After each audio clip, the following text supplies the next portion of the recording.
अगर आप भी चाहते हैं नए वीडियो एवं नए ऑडियो देखने एवं सुनने के लिए तो हमारे गोल्ड स्टूडियो चैनल को सब्सक्राइब जरूर करें एवं बेल आइकन दबाना ना भूलें।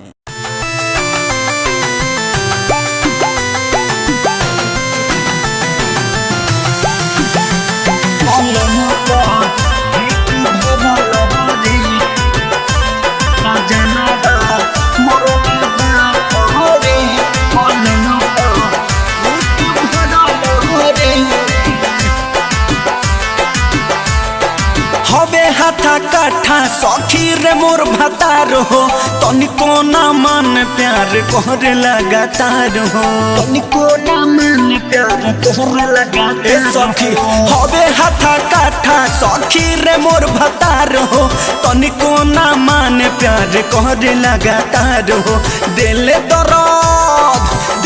दर्द राते भी जोरे सजनावा मरले बा खहरे पलंग पर हिक भरल रे सजनावा मरले बा खहरे पलंग पर हिक भरल रे सजनावा मरले बा खहरे पलंग पर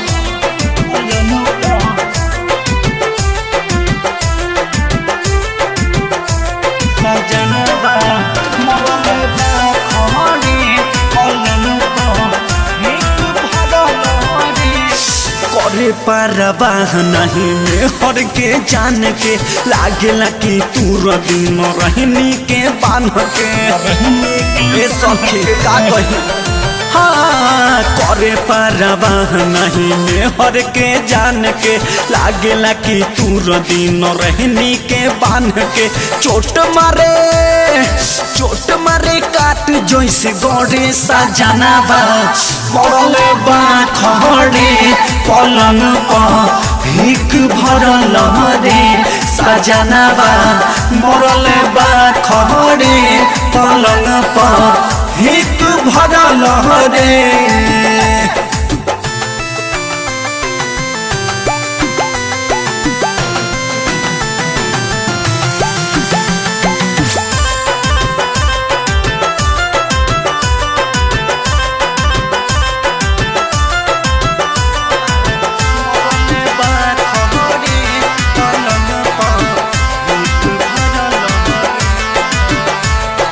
राइटर निर्मोही के मालूम सब याद बा सावन सरगम खाली करे के स्वाद बा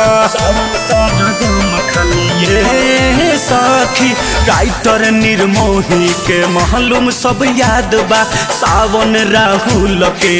करे के स्वाद बा डर लगे दहिया पर चढ़े सजनावा मरले बा खहरे पलंग पर हिक भरल रे सजनावा मरले बा खहरे पलंग पर हिक भरल रे।